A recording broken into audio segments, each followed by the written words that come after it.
한민족을 사랑하는 크레이지 컨설턴트 서영진의 컨숍 이야기를 시작하도록 하겠습니다. 자, 오늘은 경희대학교 수시 합격 데이터가 이제 대학교에서 이렇게 발표해서 올려놓은 데이터가 있는데 그 데이터에 대해서 이제 좀 분석을 하고 어떤 식으로 그 데이터를 활용해서 볼 수 있는지, 그리고 왜 학생부 종합전형에서 저희 컨쇼에서 그 합격한 데이터 그렇게 중요하지 않습니다 라고 말씀을 드리는지, 이번에 경희대학교가 이제 작년부터 이제 재작년이었나요? 이 합격 데이터를 발표했는데 솔직히 되게 설명해드리기 되게 편하게끔 발표를 했습니다. 그래서 뭐 이것뿐만 아니라 모든 대학교들이 이런 형식으로 지금 학생부 종합전형 아이들을 선발하고 있다라고 보시면 됩니다. 그래서 하나의 잘 발표된 이렇게 잘 보여주고 있는 그 데이터를 가지고 한번 분석을 해보도록 할게요. 자, 그러면 학생부 종합전형 어떤 식으로 준비를 했을 때 어떤 내신이 어떻게 합격을 하는지, 또한 왜 내신 등급 합격한 학생부 종합전형에서 내신 등급 합격한 아이들의 등급이 저 서영진이 왜 중요하지 않다라고 말씀드리는지 보시면 알 겁니다. 왜 학교 수준 같은 것들이 중요한지도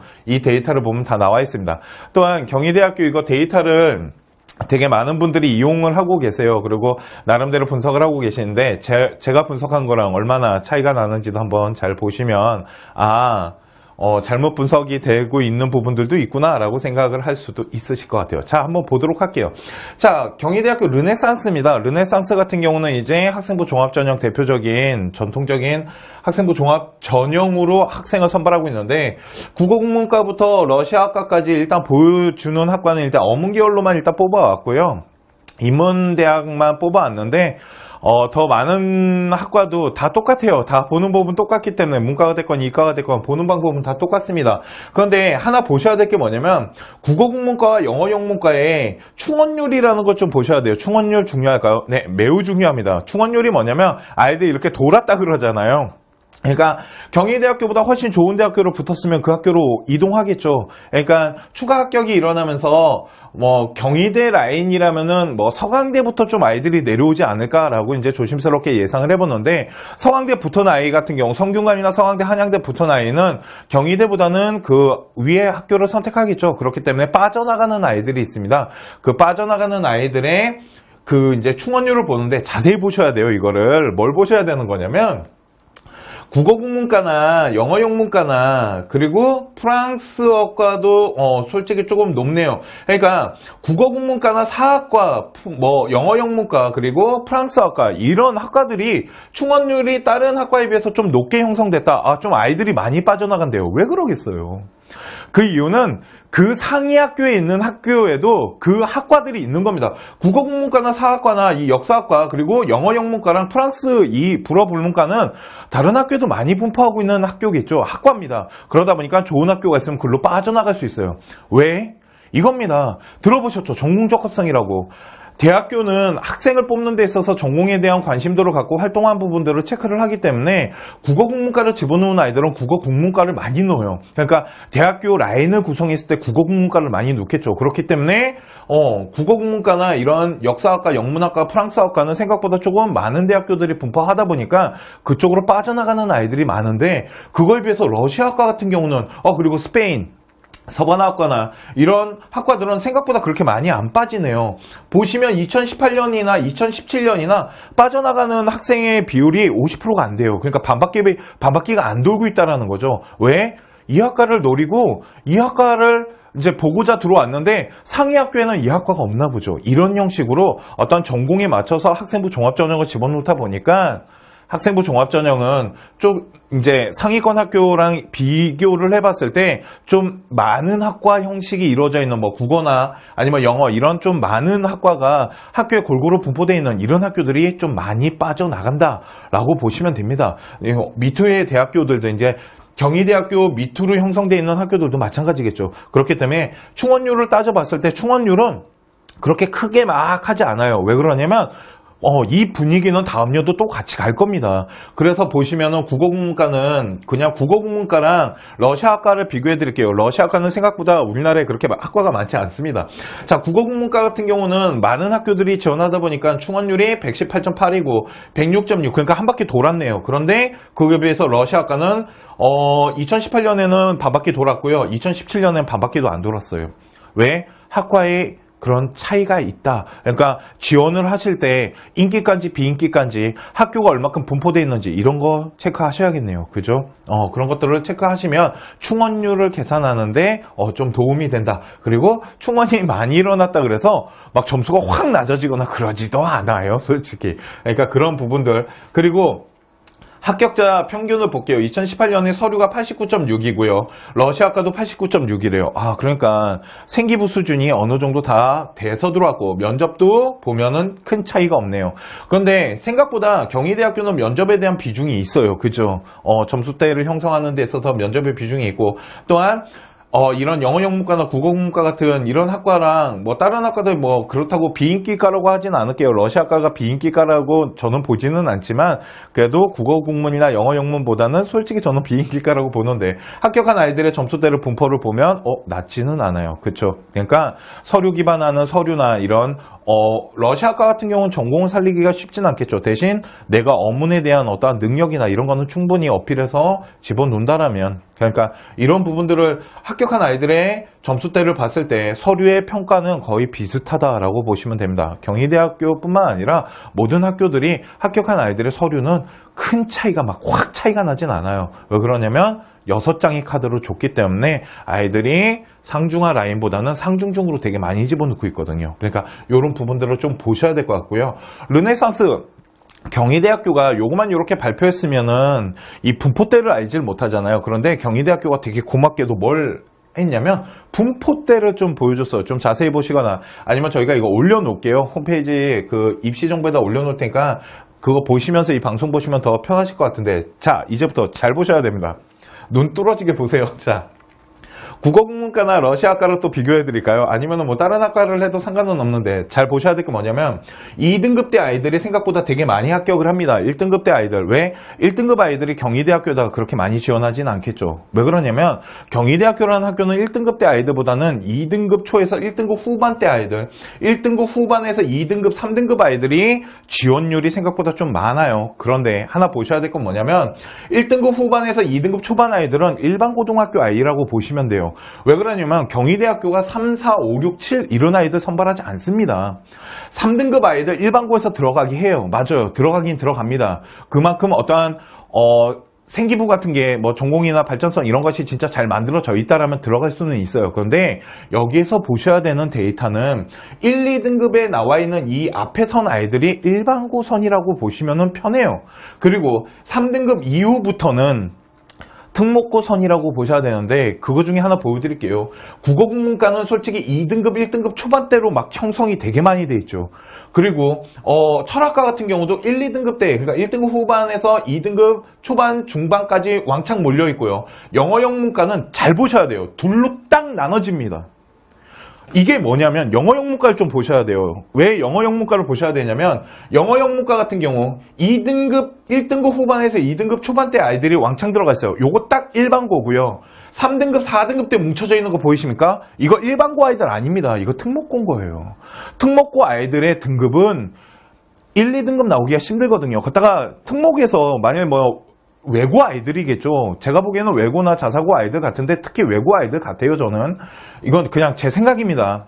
근데 아마 합격선 저희 컨쇼가 가지고 있는 데이터를 좀 분석해 보잖아요. 그러면 외고 아이들이 3, 4등급이 경희대에 생각보다 합격률이 있거든요. 이런 거를 좀 따져봤을 때 이 3, 4등급 등급대가 형성이 되는 건 외고고 1등급 후반에서 2등급 대 아이들은 일반 공부예요. 이게 이렇게 그래서 나눠지는 겁니다. 이해 가십니까? 그러니까 일반 고등학교 아이가 5등급이랑 4등급도 붙었대. 그러니까 나도 영어 영문과 집어넣으면 붙지 않을까라고 지원하는데 그게 아니라는 거예요. 자, 이런 얘기합니다. 7등급 아이가 7등급 때 아이 그러니까 6등급에서 7등급 사이 아이가 러시아과를 합격하나 케이스가 하나 생겼습니다. 그러면 이게 일반고에서 막 이런 비교과가 잘 돼 있는 아이일까요? 아닙니다. 절대 그렇지 않아요. 6, 7등급 때 아이 일반고 학생이 경희대학교 러시아과를 들어간다는 건 정말 힘든 일입니다. 비교과를 아무리 잘 만든다 하더라도 쉽지 않아요. 그러니까 이 아이 누구냐면 뭐 비교과가 잘 돼 있는 아이가 아니고요. 특목고가 좀 좋은 학교겠죠. 좀 이렇게 이름 좀 있는 학교인가 보죠.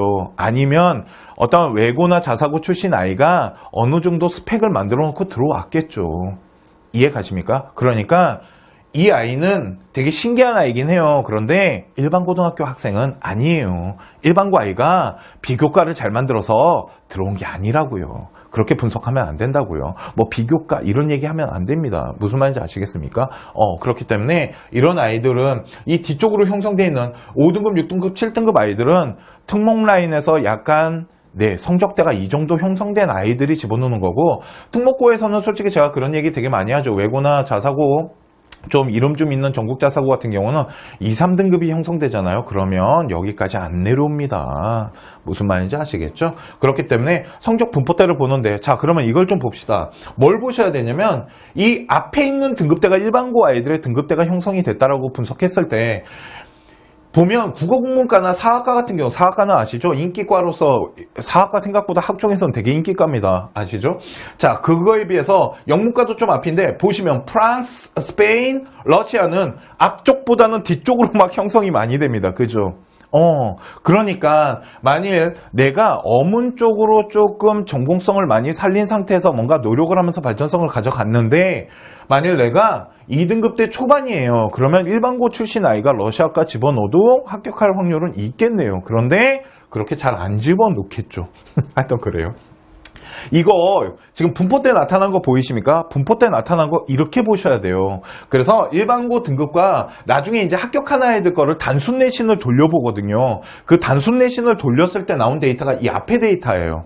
그러니까 일반고등학교 3.40 아이가 들어갔다고 평균을 잡은 게 아니라고요. 그러니까 모든 이거 일반고, 특목고, 자사고, 그러니까 이런 그 특목고 아이들까지 다 섞어갖고 점수 돌려봤을 때 저 등급 나왔다라고 하는 겁니다. 그래서 제가 말씀드리는 거예요. 이 등급은 중요하지 않다고. 우리 아이가 어떤 학교를 다니고 있는지가 중요한 거지, 우리 학교 수준이 어떤지를 보고 저걸 봐야 된다고요. 이해가시죠? 무작정 저것만 보고 하시는 거 아니라고요. 그래서 저희가 요거 말고도 내신 보는, 성적표 내신 보는 방법 알려드렸잖아요. 그래서 학생부 종합은 등급 보지 않습니다. 아이의 원점수 추이나 편차, 학교 수준 이런 거 다 계산한다고. 그러니까 이런 형식으로 경희대학교가 저는 이거를 발표해줘서 너무 고마워요. 제가 맨날 얘기하고 다녔던 걸 이렇게 데이터로 보여주니까 솔직히 좀 좋긴 합니다. 근데 보통 학교들이 이런 형식으로 합격선이 형성되겠죠. 자, 그러면 이거는 학교를 무시하는 건 아닌데, 만약 경희대보다 약간 조금 낮게 평가되고 있는 학교들이 있다 할게요. 국민대학교나 이런 학교들, 국민대학교나 이렇게 경희대보다 약간 아래쪽에 있는 학교가 있다라면 요 1, 2등급 아이들의 선이 약간 뒤쪽으로 물려나겠죠. 일반고등학교 아이가 집어넣는다라면. 그랬을 때 만약 2등급 중후반에서 3등급까지 밀려난 아이의 생활기록부는 우리 경희대학교 집어넣는 학생보다는 조금 낮을 수 있다라는 거예요. 그래서 그런 식으로 이렇게 학교별로 생기부 들어오는 이 수준이 조금씩 차이가 나더라는 겁니다. 이해 가십니까? 그러니까 우리 학생 여러분, 내가 3등급이야. 3등급이나 내가 4등급이야. 내가 일반고인데 3, 4등급이야. 그렇다고 나는 이건 특목고 라인이니까 나는 갈 수가 없어. 그렇진 않아. 그렇진 않습니다. 이 3등급 아이 중에서도 4등급 갭 초반 아이들도 일반 고등학교 데이터 있을 거예요. 비교과가 진짜 잘 만들어져 있다면. 제가 아까 말한 건 7등급을 말한 거예요. 7등급이나 6등급, 5등급 아이가 비교과 잘 됐다고 경희대학교로 들어올 수는 없어요. 다른 학교도 마찬가지예요. 그건 5, 6, 7등급을 뽑는 게 학종이 아니라고요. 이해 가시죠? 5, 6, 7등급은 특목고 아이들의 원점수 추이 봤을 때 괜찮네 라고 뽑는 거지 일반 고등학교는 아닙니다. 그런데 만약에 3, 4등급인데 비교과를 어느 정도 했다라면 경희대학교부터 한번 질러보고 밑에 학교들을 쭉 형성하면 되지 않을까요? 그러니까 3, 4등급 우리 꼬맹이들아, 비교과 학교 활동 열심히 하고 포기하지 마. 아직 니네가 만약 고등학교 1학년이야? 시작도 안 한 거고 고등학교 2학년이야? 더 열심히 하면 되잖아.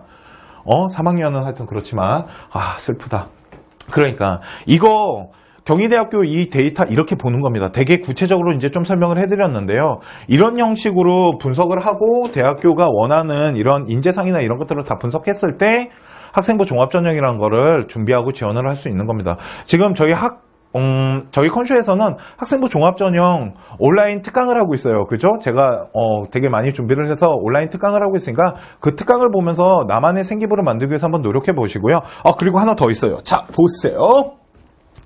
자, 우리 컨쇼가 라이브 방송을 시작했습니다. 네, 화요일날 4시, 금요일날 11시. 그래서 이번 주부터 대입 컨설팅 라이브 방송을 통해서 합격을 하는 DNA, 우리 의사소통을 통해서 입시에 관련된 부분들 궁금한 거 있으시면 저한테 그때 물어보시면 바로바로 알려드리도록 할게요. 다시 한번 들어볼까요? 대입 라이브 방송이 드디어 우리 컨쇼가 시작을 합니다. 그러니까 많은 참여 부탁드리고요. 그때 또 궁금한 거 물어보시면은 제가 성심성의껏 다 말씀을 드리도록 하겠습니다. 자, 오늘 컨쇼 경희대학교 표본을, 그러니까 합격 표본을 보고 이제 어떤 형식의 아이들이 합격하고 있는지에 대한 데이터 수치, 그리고 어떤 분포대가 나타나는지 그 부분에 대해서 말씀을 드렸고요. 자, 오늘 방송은 여기까지 하도록 하겠습니다. 감사합니다.